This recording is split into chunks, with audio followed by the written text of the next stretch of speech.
What if the first sign of betrayal isn't a scream, a fight, or an argument, but a whisper behind a door you thought no one needed to hide behind? At 64, after losing a husband who loved me more quietly than most men love loudly, I expected the world to feel lonelier. But I never expected my own home to start feeling unfamiliar. That strange, creeping sensation began subtly, almost politely, like the soft tap of a branch against a window during a windstorm. A glance exchanged between my son Robert and his wife Audrey, a door that closed faster than it should have. Footsteps that paused when I walked down the hallway. For a while, I convinced myself I was imagining things. Grief does that. It sharpens shadows and dulls logic, making you question whether the world has changed or you just haven't learned how to carry the weight of loss yet. But the truth was far more unsettling. I wasn't imagining it. My home, my sanctuary, the place where every crack on the wall held a memory, had started behaving like it belonged to someone else. And worse, the people shifting its energy were the very ones I had trusted with my heart. It started with whispers, the kind that break off mid-sentence when you step too close. Whispers that slip through cracked doors late at night, carrying tones that don't fit the rhythm of casual conversation. Then came the locked rooms. My attic, which had always stayed unlocked because Jake and I kept holiday decorations there, suddenly had a new padlock. One Robert insisted was for safety. The basement, once cluttered with old tools and forgotten boxes, now had a key Audrey kept on a chain around her neck. It is strange how a home can begin to feel like a puzzle, with certain doors transforming from simple barriers into symbols of secrets you're not meant to touch.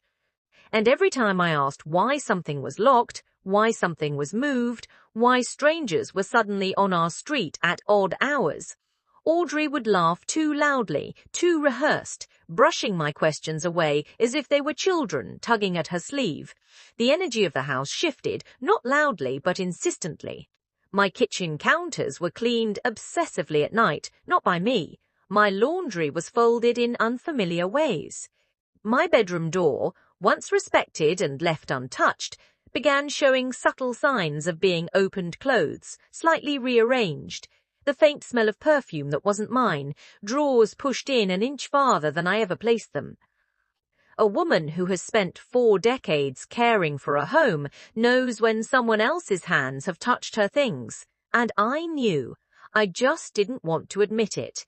But the moment that broke the illusion came on a Thursday morning when I overheard something that wasn't meant to be heard. Audrey's voice floated through the hallway, sharp and urgent, followed by the sound of hurried footsteps. I instinctively stepped back, pressing myself against the wall, heart thudding in my chest like a warning drum. I didn't catch the full sentence, just fragments. "Guest, tonight. She'll be asleep, don't worry." Guest? Who? For what? Why would my home have guests I didn't know about? There are moments when confusion is heavier than fear, because confusion forces you to realize how much you've ignored. As days passed, the signs grew stranger. I heard the faint creak of the front door opening after midnight.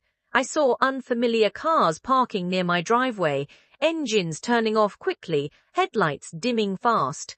Sometimes I glimpsed silhouettes near my porch, whispering, exchanging envelopes, disappearing before dawn.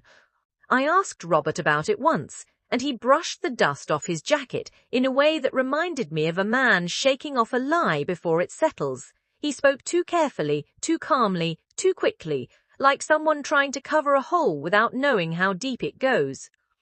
The final push came when I tried entering my own master bedroom one afternoon and found it locked from the inside. The master bedroom, my bedroom, before I moved into the smaller guest room after Jake died. The lock clicked sharply as I jiggled the knob, and panic rose in my throat like smoke. Why was it locked? Who was inside? I knocked gently, pretending it was accidental, and heard soft footsteps retreating, followed by complete silence. No answer, no explanation. Just the unsettling confirmation that something was happening behind that door, something I wasn't supposed to see. That night, lying alone in the guest room, I stared at the ceiling, trying to stitch together 100 small moments into one coherent truth. And slowly, painfully, a realization formed. My home had become a stage, and I was merely an obstacle standing in its center. Robert and Audrey weren't acting out of care. They were acting out of strategy. But strategy for what? Why the secrecy? Why the late-night visitors? Why the locked doors? Sometimes the scariest thing isn't the unknown. It's knowing that the people you love are hiding the truth. I knew then that asking questions wouldn't give me answers. Not anymore. Their smiles had grown too tight, their explanations too neat, their affection too conditional. If I confronted them, they would simply tighten the circle of lies. So instead, I did something I never imagined I would do at my age. I made a decision that scared me, even as it strengthened me. I told them I needed a break, time to travel, time to breathe, time to heal. They agreed too quickly. They helped me pack too eagerly. They placed my bags by the door with a relief too visible. And that's when I knew. They wanted me out. They needed me out. So I left, or at least I pretended to. I walked out the front door with a suitcase and a plan, one I built not from suspicion, but from survival. Instead of going to the airport, I crossed the street and stepped into my neighbor Margaret's house, where I would stay quietly, watching my home through her living room window. And as I pulled Margaret's curtains aside and watched my front door swing open the moment I walked away, I realized the truth wasn't waiting for me to discover it. It was waiting for me to finally be brave enough to look directly at it. What if disappearing was the only way to finally see the truth standing in plain sight? From Margaret's living room window, my house looked exactly the same. Quiet, beige, ordinary-like, the kind of home people drive past without a second thought. But I knew better. I knew the stillness was staged, the calm a costume, the quiet a mask hiding something alive beneath it. I stood behind her lace curtains, my fingers gripping the fabric as if it were the only thing holding me upright. The suitcase I had carried out earlier was tucked safely behind Margaret's couch, untouched, unnecessary. I hadn't truly gone anywhere, not physically, but emotionally, mentally, spiritually. I had left the version of myself who kept giving people the benefit of the doubt, even when the truth was burning beneath my feet. Sometimes you need to walk away from your home just to see who the home now belongs to. Barely 5 minutes after I left, my front door cracked open. Not slowly, not cautiously, boldly. Audrey's head poked out first, scanning the street like a thief checking if the coast was clear. Her posture wasn't relaxed, it was alert, eager, almost hurried. She didn't step outside, but she waved someone in. Someone who wasn't my son, someone who wasn't family, someone carrying a backpack and rolling suitcase. I felt my breath catch. Audrey didn't look nervous. She didn't act like this was unexpected or accidental.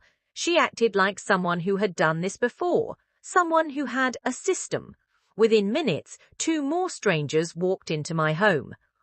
A couple with matching luggage, whispering excitedly to each other as Audrey greeted them with a polished smile I had never once received.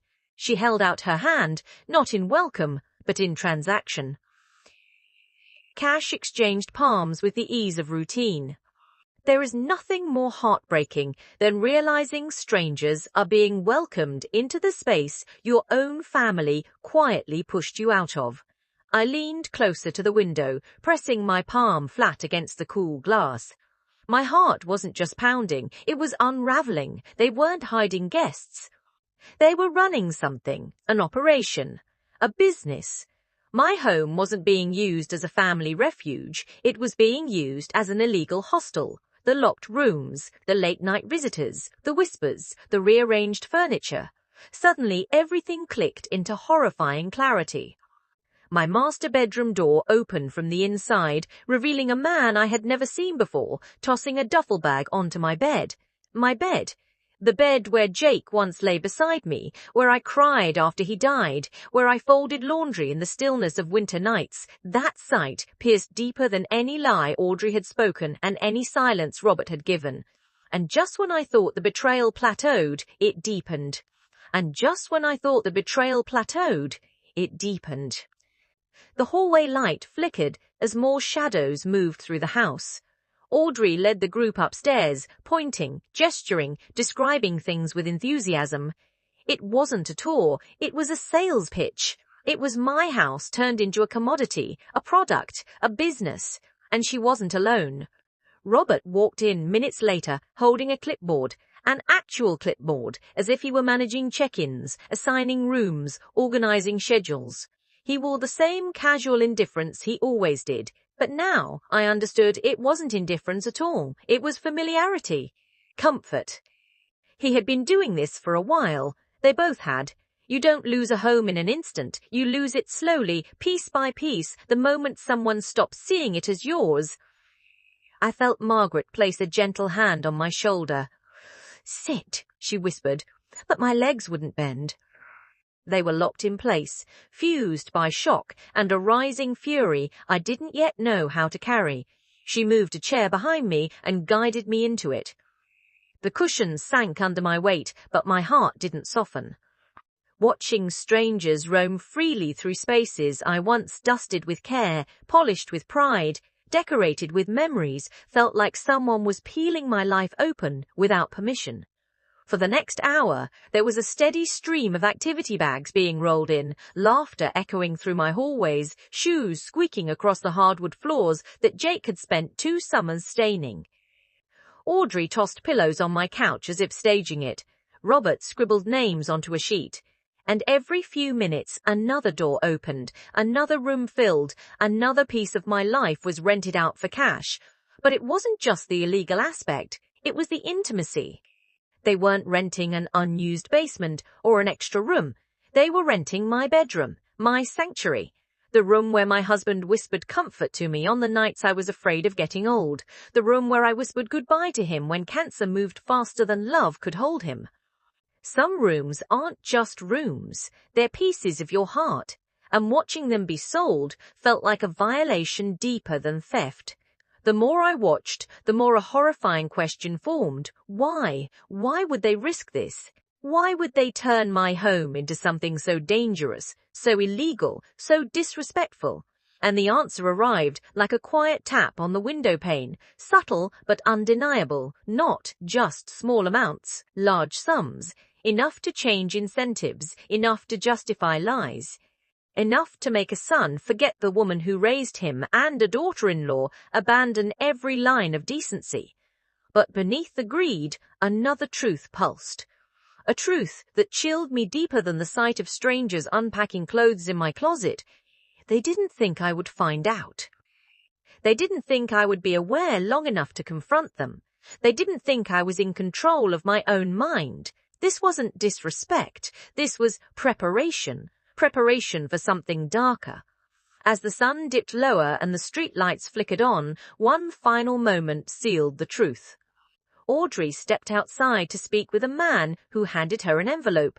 She slit it open right there, counted the money, then smirked.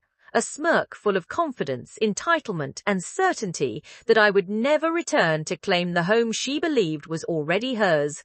And as I watched her pocket that money with the arrogance of someone who thought she had already erased me, I realized the truth was far bigger than an illegal hostel.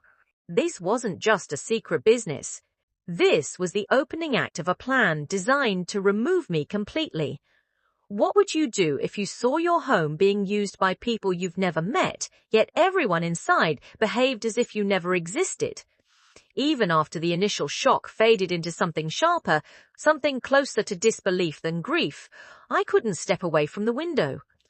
My fingers gripped the sill so tightly that the paint chipped beneath my nails, but I didn't loosen my hold. I was afraid that if I stepped back, the house would swallow itself whole, and I'd lose sight of everything happening behind those walls.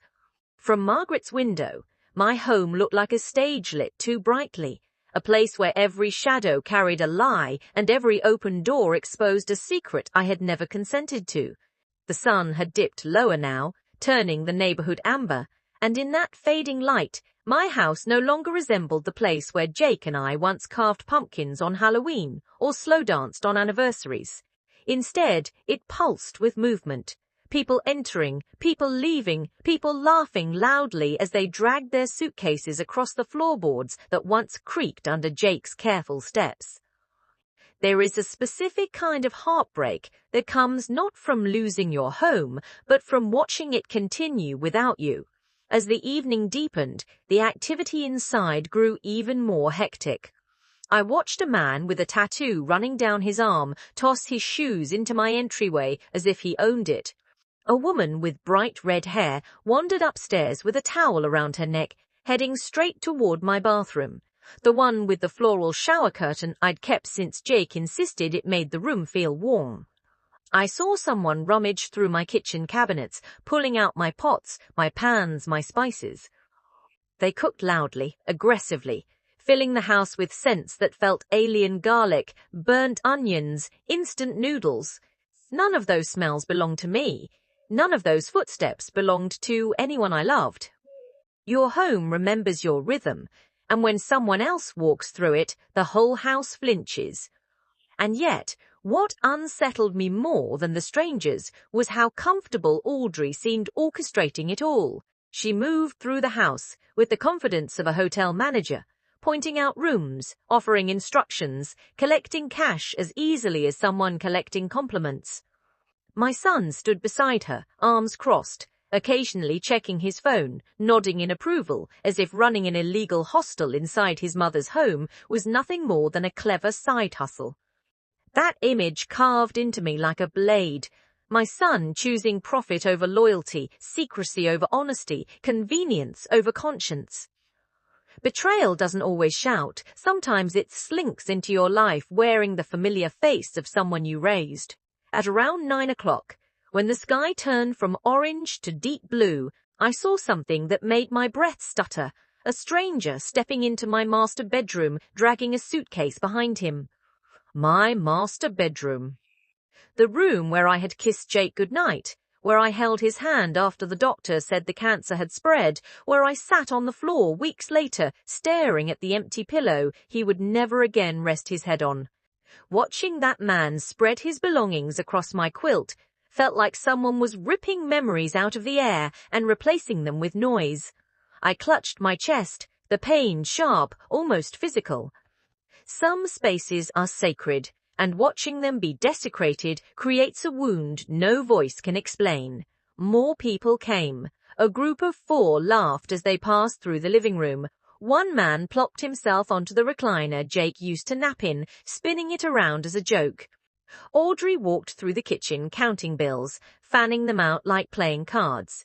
Robert spoke to a new arrival in the doorway, his expression cool and businesslike. It didn't matter how many strangers I saw. Each new face felt like another blow, another reminder that my home had been transformed into something unrecognizable while I was still living inside it. But the worst part? The realization that hit me slowly, painfully, like a bruise blooming beneath the skin. This wasn't spontaneous. This wasn't a temporary arrangement. This wasn't a favor gone too far. This was intentional, planned, structured. They had built a life inside my home, a life that excluded me entirely. And they had done it while convincing me they were helping me through grief, protecting me, caring for me.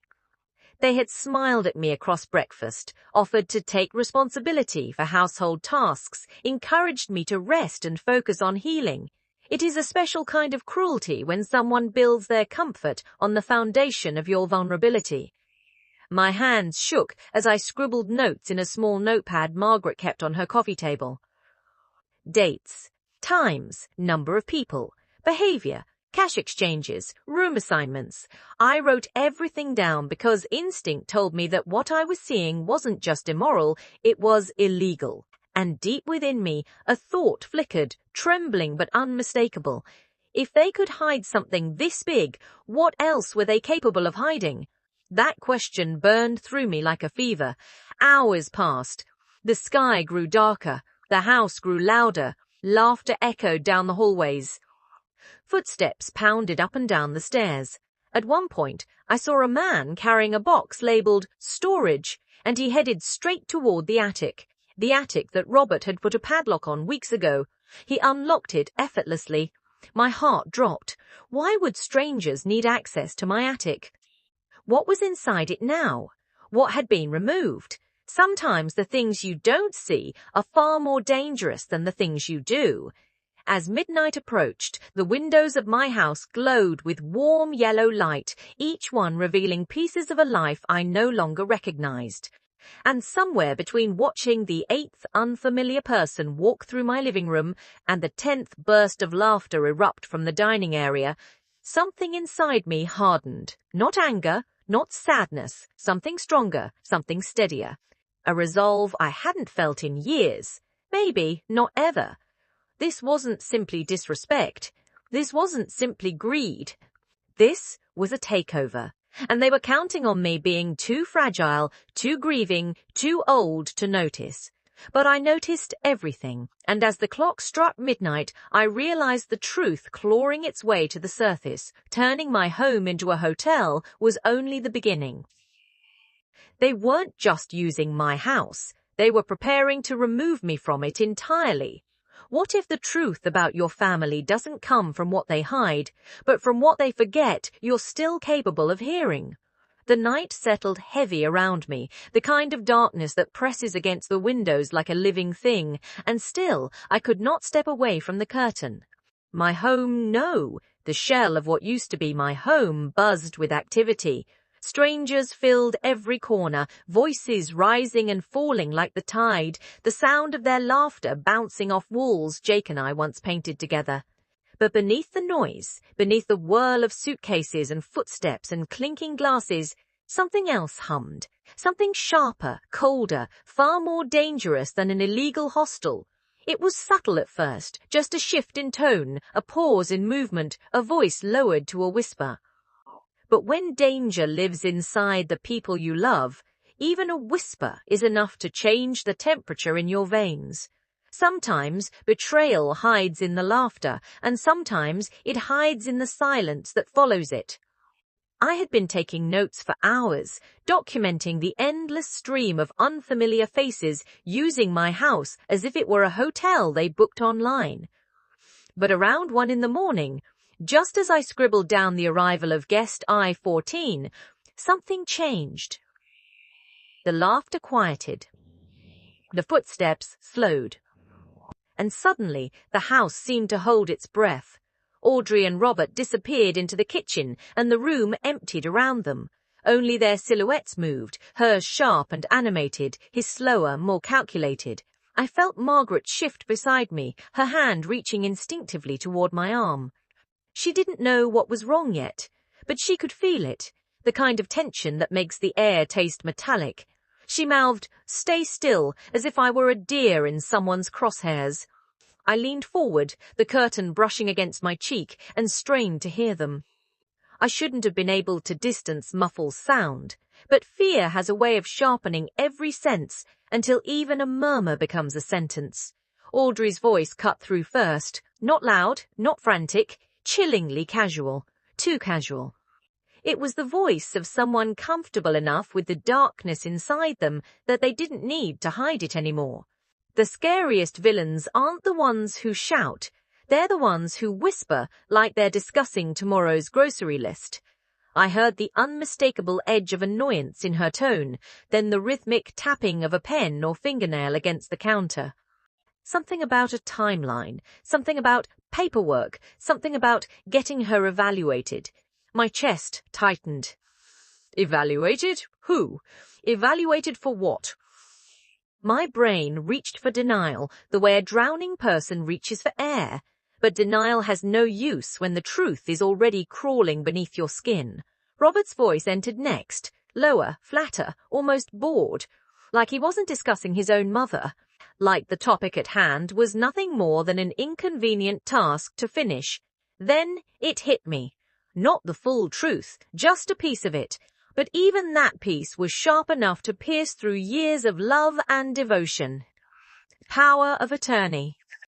A phrase that lives quietly in legal paperwork, yet carries the power to erase a person's life. And then another word met my ears, one that ripped through me with icy precision: incompetent.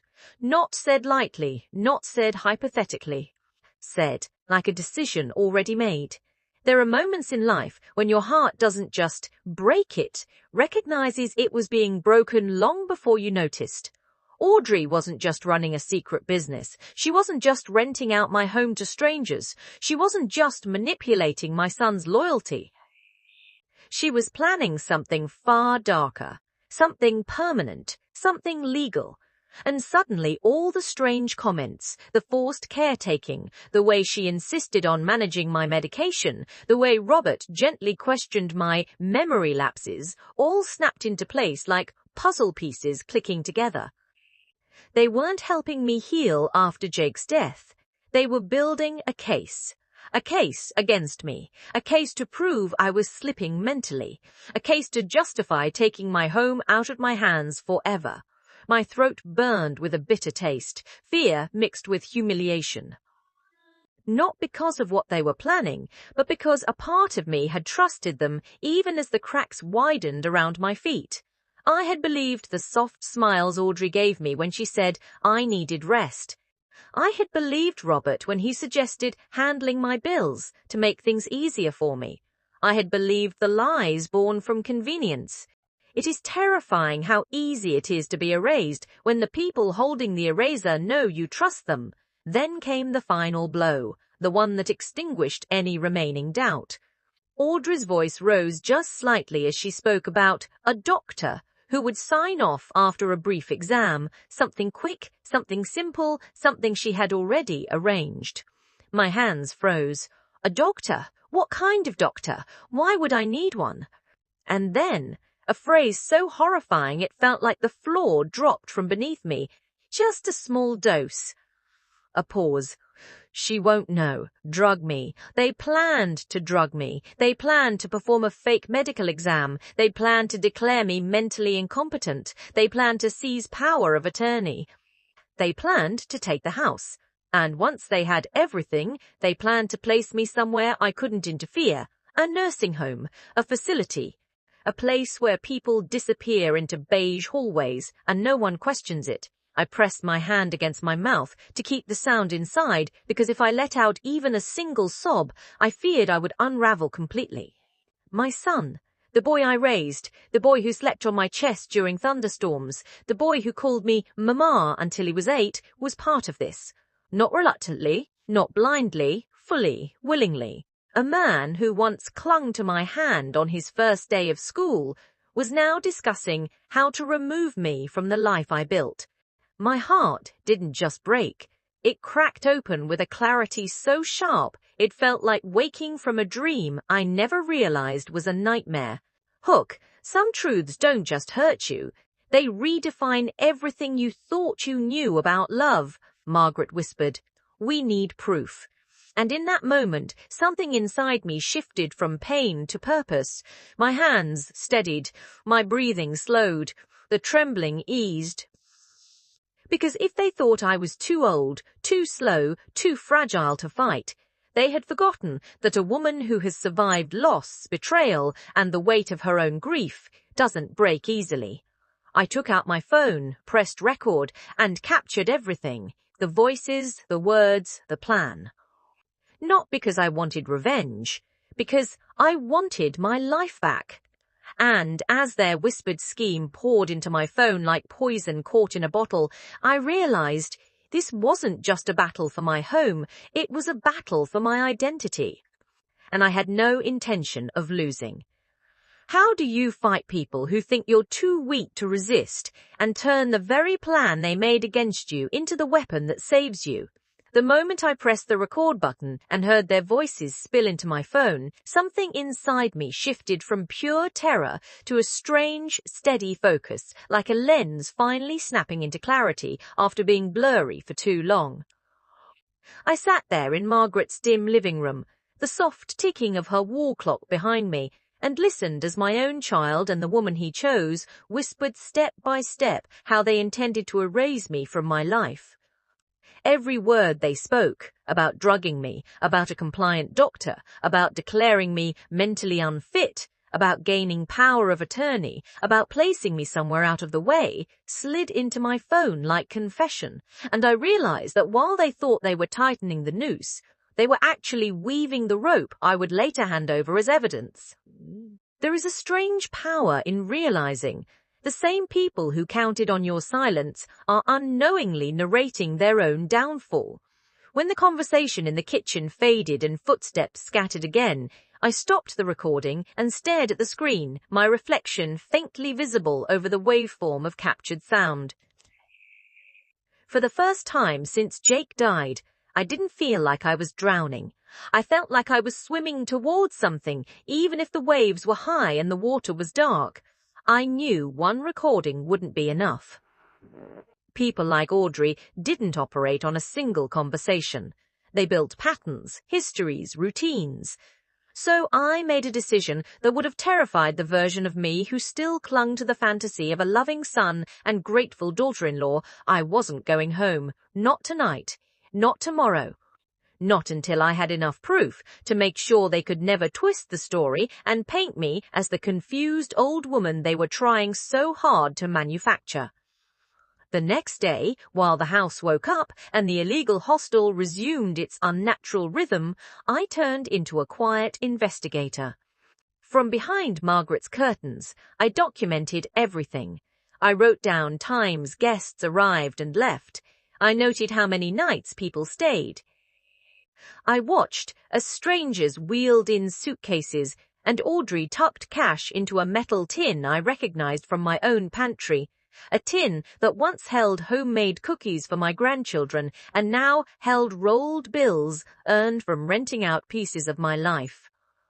Some days, survival looks less like courage and more like a notebook full of details no one expects you to remember.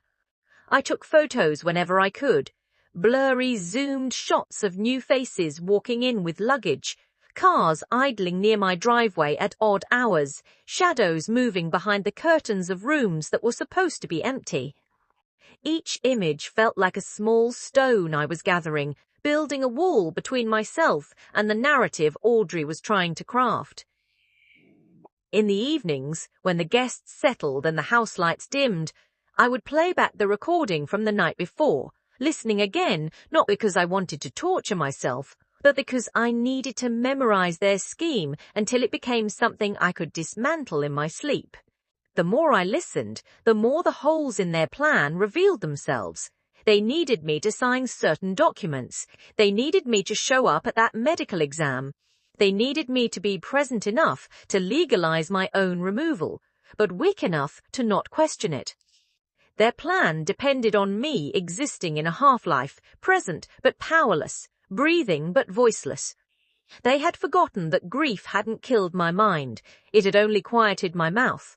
On the third day of watching, the guests thinned slightly, but the behavior inside the house grew bolder. I saw Audrey standing at the window on the phone, pacing with a folder in her hand. I couldn't hear every word, but I saw her point toward the street, toward the house, toward what used to be my bedroom. I recognized the look on her face, not because I had seen it on her before, but because I had seen it on landlords, bankers, and realtors, people who talk about homes as assets, not memories. She wasn't talking about my life, she was talking about her future. That realization settled over me like armor. My existence had become an obstacle, not a relationship. When you understand you are no longer loved, only tolerated, you stop appealing to hearts and start appealing to consequences. That afternoon, I finally allowed myself to exhale, tucked my phone and notebook into my bag, and looked at Margaret. Her eyes held anger on my behalf, the sharp, protective kind that only another woman who has been underestimated recognizes. "It's time, isn't it?" her gaze seemed to ask. I nodded. Yes, it was time. I had spent enough hours observing. It was time to shift from witness to action. From survival to defense. So I gathered my things, smoothed my hair with trembling hands, and prepared to do the one thing Audrey and Robert weren't expecting: use the system they tried to twist against me in my favor. I didn't march into the house. I didn't confront them in front of strangers. I didn't scream, cry, or demand answers they were never going to give, honestly. Instead, I went somewhere much more intimidating to people like them. I went to someone who understood laws better than manipulation, my lawyer. The same man Jake and I had spoken to years ago when we first discussed our wills. Back when we believed we were planning for a slow, quiet old age where our son would be our comfort, not our threat. When I walked into his office this time, I carried more than grief. I carried proof. I carried names, dates, patterns, behavior.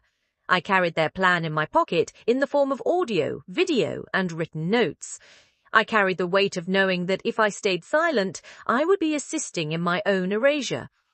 There comes a point in every story where being quiet is no longer humility, it's surrender, and I was done surrendering. Sitting across from that polished wooden desk, I laid everything out. The illegal rentals in my home, the strangers in my bed, the late-night whispering, the locked rooms, the money exchanges. And then, slowly, I played the recording, their voices filling the office with calculated malice, discussing my mind, my fate, my house, my removal, as if I were an item on a to-do list. I watched the lawyer's expression change, first confusion, then concern, then something else, something hard and focused.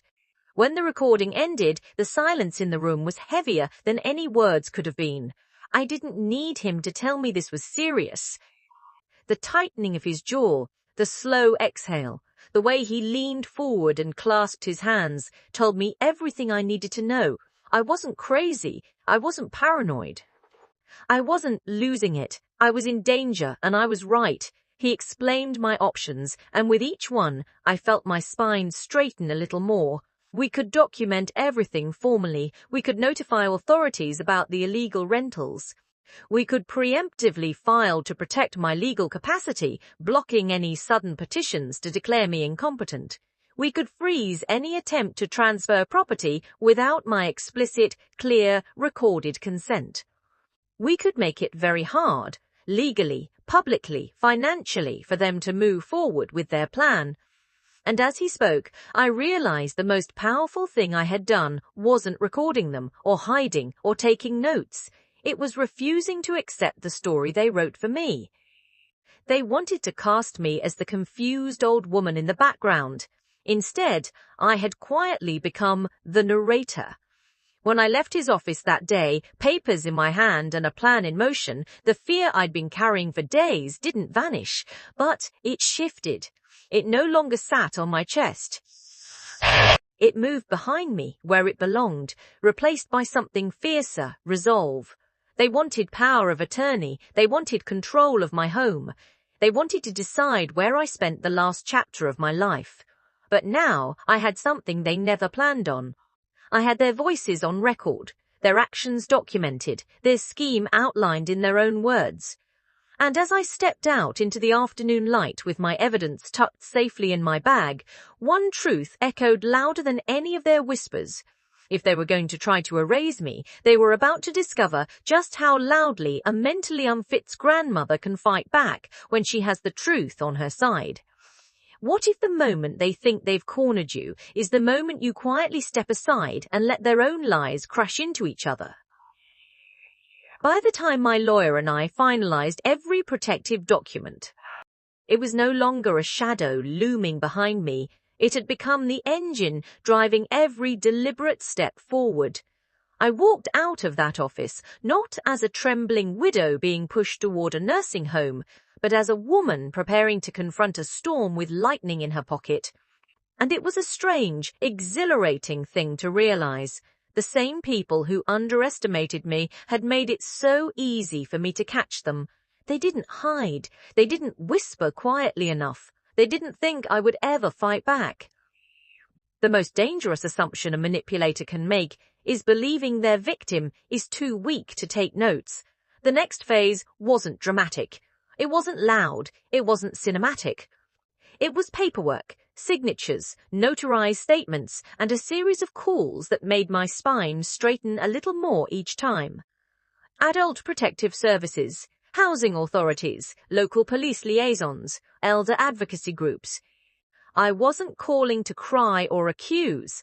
I was calling to document, to protect, to build a case so airtight that even if Robert and Audrey hired a fleet of lawyers, the truth would stand unshaken. Each official I spoke with listened carefully, took down details, asked clarifying questions. And every time I played the audio recording, the room or phone line went quiet. Not shocked quiet, not confused quiet.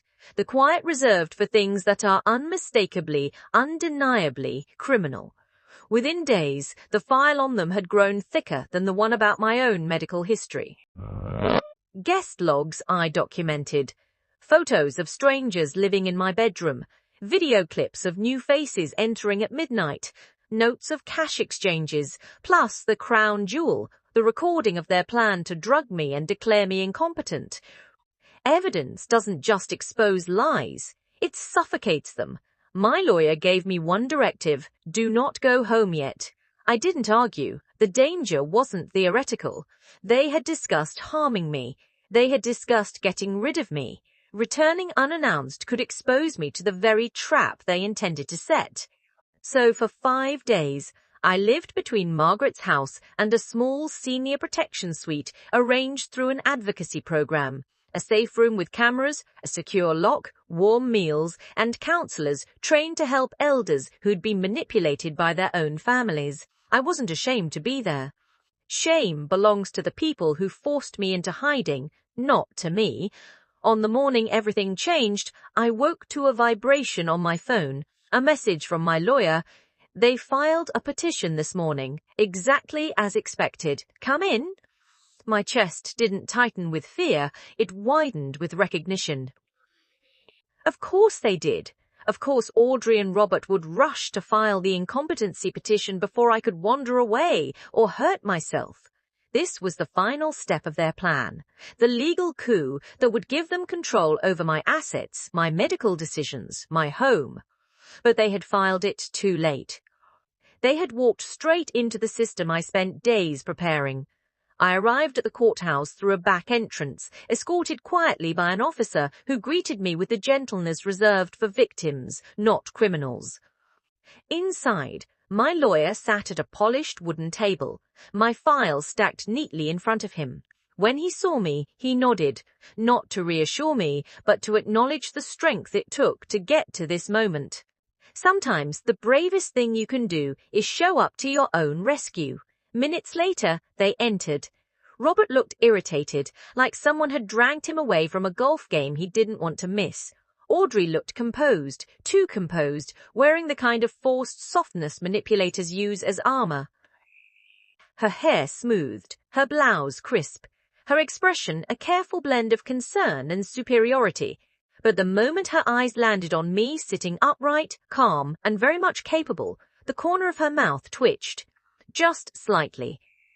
A crack in the porcelain. They hadn't expected me to be there. They hadn't expected me to be lucid. They hadn't expected me to be prepared.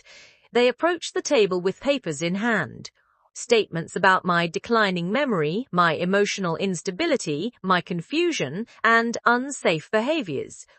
They had filed a formal request to assume power of attorney and place me in a care facility better suited to her needs. But before they could even sit down, the judge entered. The proceedings began. And within minutes, their scheme unraveled in front of them. Then came the evidence of the illegal hostel, the income undisclosed, the strangers, the cash exchanges, the hidden rentals of my bedroom, the locked rooms, the photos, the videos, their signatures on transactions, their faces captured by my own security cameras, cameras they forgot existed. Robert shifted in his chair, color draining from his face. Audrey stared forward stiffly, blinking too slowly, calculating an escape route from a trap she didn't realize she had built for herself. And then, my lawyer pressed play. Their voices filled the courtroom, calm. cold, clinical. Words that might have shattered me days earlier now served as armor. Nothing exposes a liar faster than the sound of their own truth echoing back at them. Audrey's composure cracked. The entire room shifted, not against me, but against them. By the end of the hearing, their petition was denied. A protective order was issued. They were barred from my home and finances. The judge commended me for clarity, courage, and foresight. When it ended, I didn't look at them with anger. I looked at them with finality. People who try to steal your freedom don't deserve space in your heart. And as they left that courtroom, faces pale, plans shattered, I finally understood the power they never expected me to reclaim, the power to choose my own life, and the strength to take it back. What if the greatest freedom of your life doesn't come from running away, but from finally walking back into the place someone tried to steal from you? The front door was still painted. The warm amber Jake insisted reminded him of autumn. The window boxes still held the same wilted flowers. Audrey forgot to water. The porch light was still crooked from the time Robert slammed it with a moving box. But for the first time in months, maybe years, I was seeing the house, not through grief-clouded eyes or fear-thinned resolve, but through something sharper, ownership. Not the kind written on legal documents or deeds, but the internal, unshakable ownership that comes from knowing someone tried to erase you from your own life and failed. There is a moment after surviving betrayal when you no longer fear being alone. You fear ever letting someone shrink you again. With the protective order in place, the police escorted me inside. They didn't rush me. They didn't treat me like a fragile woman who needed guiding. They simply walked a few steps ahead, giving me the space to reclaim each room with my own pace and my own breath. The moment my feet crossed the threshold, the house exhaled, or maybe I imagined it. Maybe it was me who exhaled for the first time since everything began. The foyer was cluttered with luggage I didn't recognize. Cheap duffel bags and scuffed backpacks left behind by strangers who had paid to sleep under my roof. It was proof of what Audrey had built in my absence. An empire of disrespect. But instead of breaking me, the sight of it all stirred something new inside me. Not sadness, not fear. Strength. Strength. I moved through each room slowly, my fingers brushing along walls that had absorbed decades of laughter, arguments, celebrations, and loss. Walls that had held my life long before my son allowed someone else to invade it. The smell of unfamiliar spices lingered, leftovers of renters who cooked without knowing the history of the space they occupied. I opened cabinets and saw mismatched plates, some mine, some brought in by strangers, some missing entirely. On the counter sat the metal tin Audrey used for her cash collections. Still there, dented now. Because the greater theft, the one that mattered, was the attempt to steal my autonomy, my identity, my narrative. And she failed. Thieves always think they're stealing objects. They never realize what they truly want is your silence. As I climbed the stairs, my hand ran along the banister. Jake polished every spring. I could almost feel his presence, not as a ghost, but as strength in my spine. Renters had slept in my bed. Strangers had opened my drawers. Audrey had handed out my sanctuary like a budget hotel room.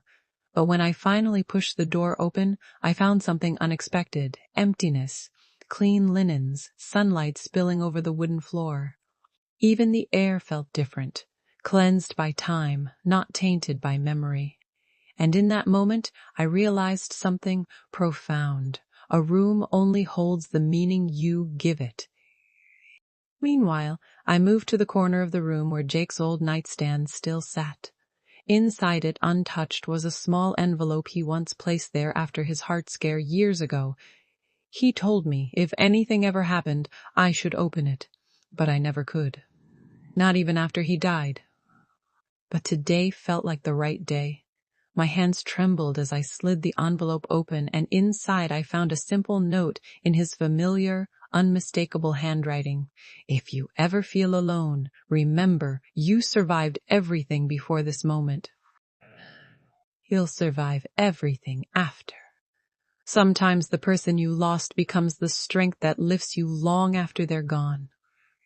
I pressed the letter to my chest, closed my eyes, and allowed myself, for the first time since all this began, to feel everything. The hurt, the betrayal, the triumph, the rebirth. Tears fell, but not the kind that drown you. These were the kind that water something new. Something growing, something unbreakable. Rebirth. It was tended to Audrey and Robert. The officers left, and I sat alone in my living room, sunlight warming the space around me, breathing in a stillness I had forgotten could exist. For hours, I didn't move. I didn't tidy. I didn't reconstruct or erase tragedy. I simply sat and existed in a place they tried to push me out of. A place that still belonged to me, not because of the deed, but because of the resilience that got me here. That night, I made myself a simple dinner. I washed the dishes, I straightened the cushions, and then I did something that felt symbolic in a way I didn't expect. I locked the front door, not out of fear, but out of ownership, out of sovereignty, out of peace. And when I finally went to bed, I rested not as a woman who had been betrayed, but as a woman who had reclaimed everything they attempted to take. My home, my voice, my mind, my future. The next morning, I woke with sunlight on my face, and for the first time in a long time, I felt excited for what came next. Not afraid, not cautious. Excited. So if you ever find yourself standing outside a life someone tried to steal from you, remember this: your power isn't in what they took. Your power is in what you rise to take back. And sometimes, the strongest thing a grandmother can do is decide her story isn't over yet. What if peace doesn't arrive the day the danger ends, but the day you finally trust yourself again? People think that once justice is served, the story ends neatly, like a book snapped shut. But in real life, healing comes slowly, like sunrise creeping across a quiet room. My mornings still carried echoes of old fear. I would wake up and, out of habit, listen for the unfamiliar footsteps of strangers in my hallway, or wait for the sound of my son's car pulling in uninvited, or brace myself for Audrey's too sweet voice calling my name with poisoned concern. But none of those sounds came. The house stayed silent, still, steady, mine. And it was strange realizing how much noise I had subconsciously accepted as normal. Sometimes the quiet after chaos feels louder than the chaos itself. I spent the first few days restoring small rituals that once defined my life. I brewed coffee in the old ceramic pot Jake bought at a summer fair 30 years ago. I opened the kitchen window and let the breeze bring in the earthy smell of fresh grass. I dusted the living room shelves, not because they needed cleaning, but because the motion soothed me. I washed the linens. I folded the blankets. I opened every drawer and closet, not searching for something, but reclaiming every inch of space they had touched. And as I moved through the house, I noticed how different my body felt, less tense, less guarded, less braced for disappointment. I was relearning how to exist without shrinking. Healing isn't the return of who you were. It's the discovery of who you still can become. When the elder support counselor visited for the first check-in, she asked me what I needed. I wasn't used to that question. Audrey used to ask what she needed me to do. Watch the kids, sign a form, loan money, stay out of the way. Robert rarely asked anything at all. He simply expected. But this counselor asked with sincerity, not agenda. And sitting there on my own sofa, in my own home, sipping my own tea, I realized something simple yet monumental. I didn't want anything from anyone. I wanted only space. Space to breathe, space to rebuild, space to remember what joy felt like when it wasn't tied to someone else's approval. Over the next few weeks, letters arrived from the authorities handling the investigation, some detailing the illegal rentals, some addressing financial misconduct, some explaining next steps. I didn't open them immediately. I had spent so long living at the edge of fear that I needed to pace myself with reality. But when I finally sat at the dining table and read through each page, line by line, there was no sting, no heartbreak, just clarity. I was no longer in the fight. The fight was happening on paper, in offices, in courtrooms, carried by laws meant to protect people like me. There is profound peace in realizing justice no longer depends on your suffering. One afternoon, I decided to tend the garden, the same garden Audrey let die because it took too much effort. The soil felt dry but warm between my fingers, and for the first time in months I planted new herbs in the rows Jake and I once tended together. Basil, thyme, rosemary, lavender along the back fence. The sun sat gently on my shoulders as I worked, and I found myself humming, the soft, absent-minded kind of humming I hadn't done since before my world tilted. And there, kneeling in the dirt, hands deep in the earth, I felt something unmistakable. I was coming back to myself. Neighbors who watched the drama unfold from afar began stopping by with cautious kindness. Some brought casseroles, some brought flowers, some brought simple conversations. We saw what happened. We're glad you're safe. If you need anything. Their presence didn't overwhelm me, it grounded me. For months I believed I was alone, crawling through danger with no witnesses and no allies. But the truth was different. Community blooms quietly, and when you're ready, it steps forward like sunlight pushing through a cloudy sky. And then, one quiet morning, as I sat on the porch sipping tea, something shifted so subtly I almost missed it. I felt joy. Not gratitude. Not relief. But pure, uncomplicated joy.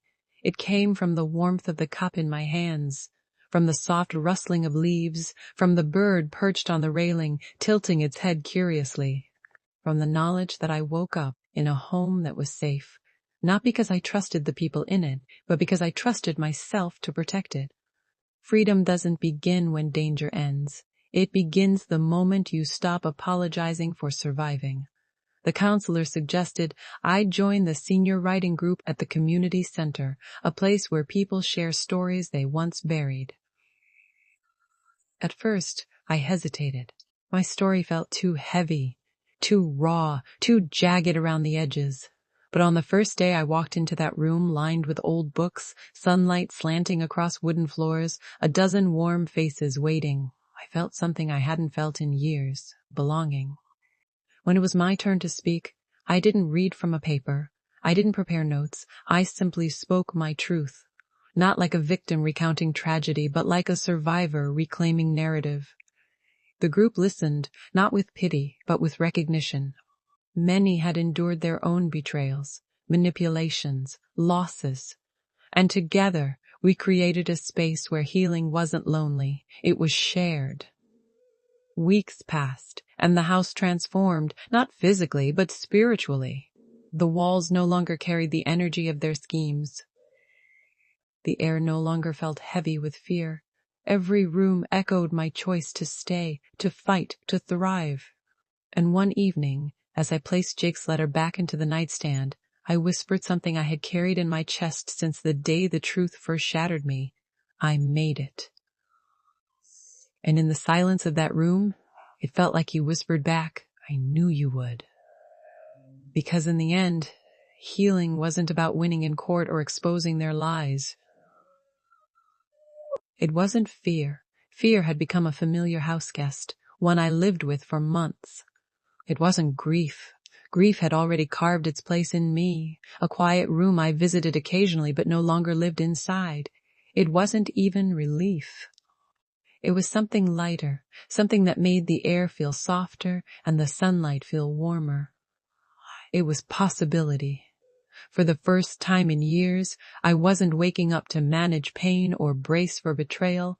I was waking up to wonder what I wanted, not what others needed from me, not what I had to fix or prevent, not what I had to sacrifice, what I wanted. And that question, so simple, yet so foreign, became the quiet engine of the days that followed. Sometimes, the hardest part of healing is learning how to dream again when survival was the only dream you had for years. My house, once smothered by strangers and schemes, now felt like a sanctuary humming with life again. I opened windows and let fresh air flood rooms that had been suffocated by secrecy. I replaced curtains Audrey selected without asking me, thin ones that made me feel exposed, with soft fabric that reminded me of the ones Jake always loved. I painted over scuff marks and rearranged furniture until the flow felt right, not for guests or visitors or the family who tried to erase me, but for me and me alone. And while I folded laundry one afternoon, I realized something profound. I was no longer tidying a space to maintain order. I was shaping a life. Healing was no longer the destination, it was the foundation. Word spread in the community about what I had endured, not the sensationalized whispers or pitying looks I once feared, but quiet respect. Women from the writing group brought homemade cookies. A retired teacher down the street invited me to her tiny porch choir. Someone left a bouquet of daisies at my door with a note, "For the woman who reminded us all what courage looks like." At first, the attention made me uncomfortable. I wasn't used to being seen as anything other than a mother or a widow, or in recent months, a silent victim. But slowly, I began to understand. It wasn't attention. It was recognition. Survival earns you sympathy. Strength earns you respect. The investigator handling my case called periodically with updates. Charges were being processed. Statements were reviewed. The illegal rental income had been traced. The planned incapacitation was being documented as evidence of financial exploitation and elder abuse. It was all moving slowly, but not painfully slow. Justice works at its own pace. Heavy steps, deliberate movements. And every time the phone rang, I no longer flinched. I listened. Not as someone desperate for safety, but as someone confidently waiting for the truth to run its full course. But what surprised me the most wasn't the legal process or the community support. It was how my own heart began to expand after so much damage. I started taking walks in the evenings, letting the dusk settle around me like a soft shawl. I picked up books I'd abandoned years ago. I began writing my own story, not the sensational version people might expect, but the quiet one about a woman rediscovering her strength, one breath at a time. And somewhere in those quiet hours, something shifted. I stopped defining myself by what my son and daughter-in-law did to me.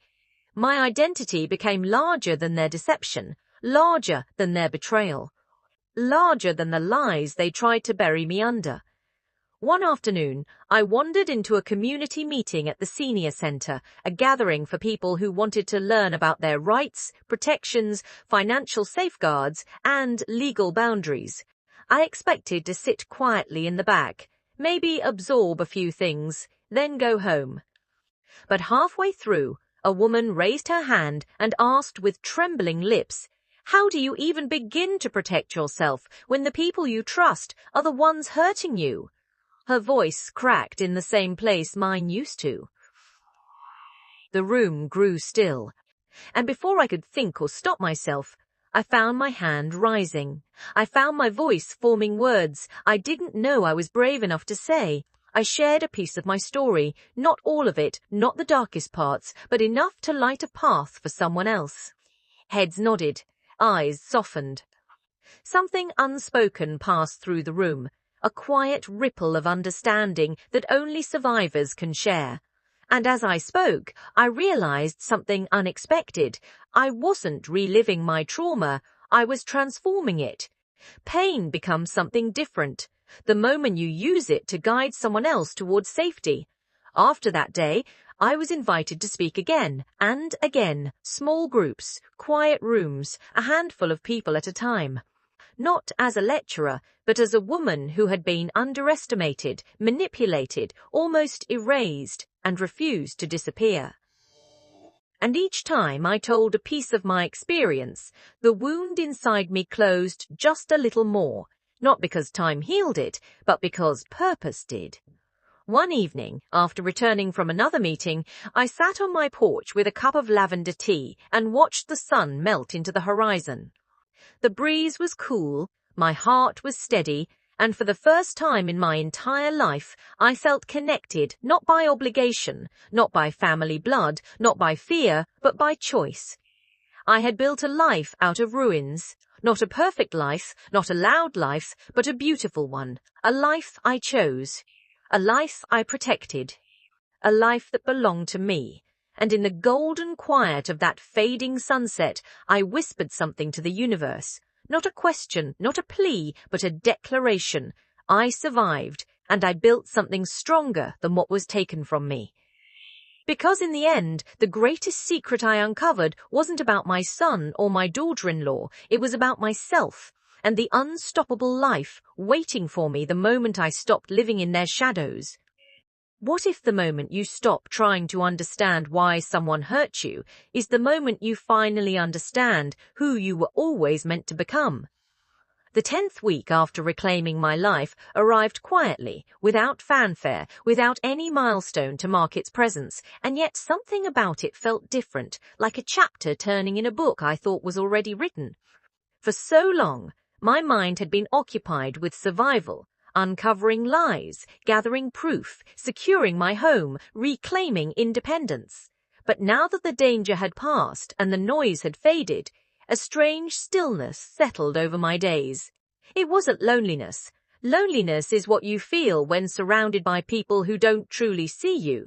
This was spaciousness, a gentle widening inside myself that made room for questions I had never allowed before. Questions like, what do I want my life to look like now? What dreams did I bury while raising a son who forgot how to love me? What part of me had been waiting quietly, patiently, for a chance to emerge? Healing doesn't start when the pain ends, it starts when curiosity returns. I woke up each morning with a slow stretch, letting sunlight wash across my face, and I realized that, for the first time in decades, I wasn't immediately running through a list of tasks centered around someone else's needs. There was no laundry waiting for a grown child who still acted like a teenager, no dinner to prepare for the woman who resented me living in my own home, no emotional tightrope to balance on, making myself smaller so I wouldn't trigger someone else's irritation. My life was finally mine again. At first, that freedom felt almost frightening, like stepping onto a boat after years of standing on solid ground. But slowly, day by day, the rocking stopped and I found my footing. I began taking long walks, longer than I ever allowed myself before. I wandered through town, sipping coffee from the small cafe whose owner always remembered Jake's order. I visited the farmer's market and found myself chatting with strangers about tomatoes and homemade jams. I walked through parks where children's laughter echoed like distant bells, and instead of feeling the sting of my fractured family, I felt something softer, contentment. A quiet acceptance that not all families look like the ones in picture frames. Some are formed later in life, some are chosen, some are found in unexpected corners of the world. Sometimes the family you deserve arrives only after the family you had leaves. One afternoon, while wandering the library aisles, I found myself stopping at the travel section, a section I hadn't visited in decades. Back when Jake was alive, we used to dream about taking a cross-country trip after retirement, stopping at small diners, exploring national parks, seeing the ocean from cliffs instead of postcards. Life, of course, had other plans. We never took that trip. And for years after he passed, the idea of traveling alone felt both impossible and pointless. But as I ran my fingers along the book spines, something inside me twitched, not pain, not longing, possibility. The world was still out there. And maybe, just maybe, there was a version of me that could still enjoy it. I checked out 2 travel guides, one for the Blue Ridge Mountains and one for the West Coast. I didn't tell anyone. I didn't commit to anything. I simply let the idea sit beside me at breakfast, whispering its soft invitation, "You still have time." The moment you realize your future isn't over yet, the world starts opening doors you thought were permanently locked. Meanwhile, the investigation continued moving forward, steady and sure. I received periodic updates, evidence reviewed, witnesses contacted, charges prepared. Each letter felt less like a reminder of trauma and more like a closing door behind me. My lawyer told me I had done everything right. Agencies told me my vigilance probably saved my life. The judge made it clear that the law was firmly on my side. And little by little, the emotional weight I carried began dissolving into something stronger. Pride. Not spite, not triumph over them, but pride in myself for refusing to be erased. But even with progress, there were moments when old memories tugged at me, trying to pull me backward. The way Robert used to hold my hand when he crossed the street, the way he once ran into my arms after scraping his knee, the way I stayed up late sewing Halloween costumes he was always too shy to request. Those memories didn't hurt the way they once did. They simply reminded me that love, even when misplaced, is real in the moment it's given, and grief, even when tangled in betrayal, can eventually settle into something less sharp. Healing doesn't erase what happened. It simply stops letting the past vote on your future. One evening, while writing in my journal, a habit I'd started to help untangle the knots inside me, I found myself sketching the outline of a small cabin. Not because I wanted to move, but because I wanted to build something, a project, a dream. A place where memories could be created instead of relived. And suddenly, an idea bloomed. Soft at first, then vibrant. What if I turned the unused back corner of my property into a reading shed, a writing nook, a small sanctuary that existed for no other purpose than to bring me joy? For decades, everything I built was for someone else. My son, my husband, my home. This time, the project would be mine alone. Within a week, I had lumber ordered. A neighbor's grandson offered to help with construction. The local hardware store owner gave me a discount because strong women deserve it. And while I laughed, I also felt something rise in my chest, gratitude mixed with pride. Together, we worked on the little structure, and each nail, each board, each brush stroke of paint felt like rewriting a part of my life I thought I'd lost forever. By the time we finished, it wasn't just a shed, it was a symbol, a quiet monument to survival, independence, and rebirth. And on the first day, I sat inside that finished space, sunlight warming the wooden walls, the scent of fresh paint lingering in the air. I opened my travel book again, this time not with hesitation, but with intention, because my future wasn't something I had to fear anymore. It was something I had earned. Because in the end, the greatest journey I ever took wasn't across mountains or oceans, it was the journey back to myself, and this time, I'm the one choosing the direction. What if, just when you finally rebuild your peace, life hands you a choice that tests whether you're truly ready to move forward? Just when my days had settled into a gentle rhythm, morning sunlight through my curtains, quiet walks past the blooming dogwoods, evenings spent reading in my little writing shed. I opened my mailbox one crisp. There, tucked between a gardening magazine and an electricity bill, was an envelope with handwriting I recognized immediately, my son's. For a long moment, I couldn't move. My thumb hovered over the flap, my heart caught somewhere between dread and memory. I thought of the little boy who once wrote notes in crooked letters saying, "Love you, Mom." I thought of the man who sat in a courtroom avoiding my gaze, the weight of justice settling over him like a shadow. 2 versions of the same person, one I raised, one I survived. And now, here was a letter bridging the chasm between them. Sometimes the past doesn't knock to enter your life again. It slips quietly through the mail slot. I walked inside, sat at my kitchen table, and just stared at the envelope for what felt like hours. Once upon a time, I would have ripped it open instantly, desperate for reconciliation, hungry for even the illusion of peace. But healing had changed me. It had taught me that not every knock requires opening the door, not every voice deserves a reply.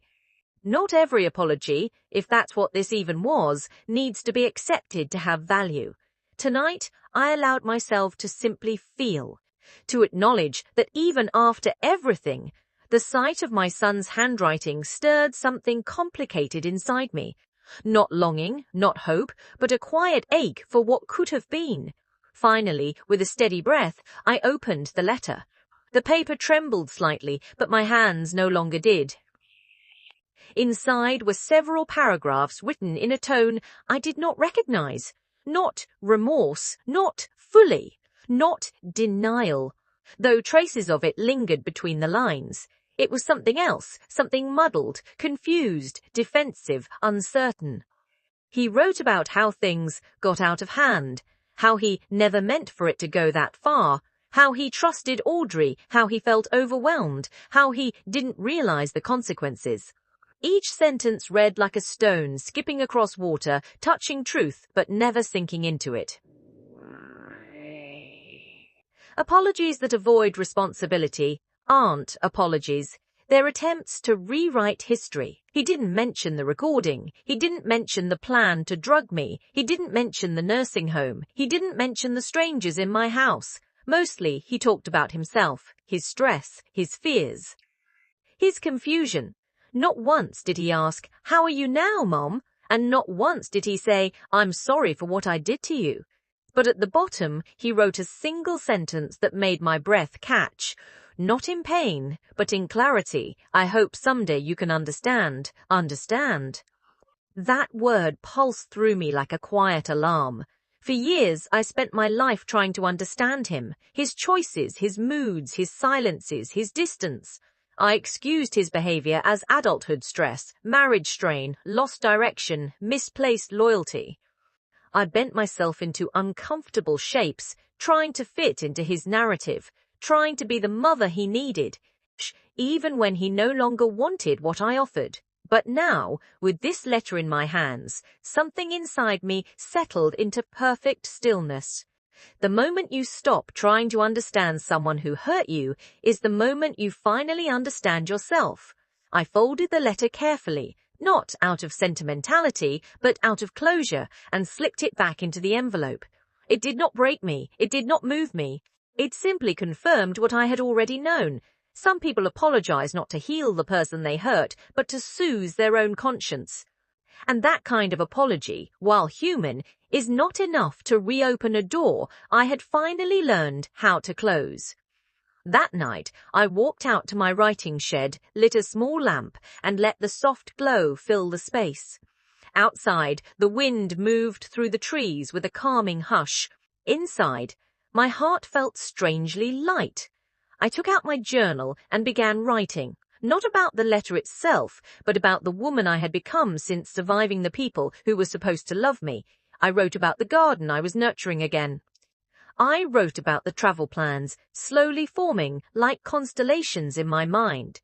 I wrote about the workshops I now spoke at, helping others recognize the early signs of manipulation and reclaim their independence. And somewhere amidst those words, I realized something profound. His letter wasn't a setback. It was a milestone proof that I had evolved into someone whose stability couldn't be shaken by someone else's guilt.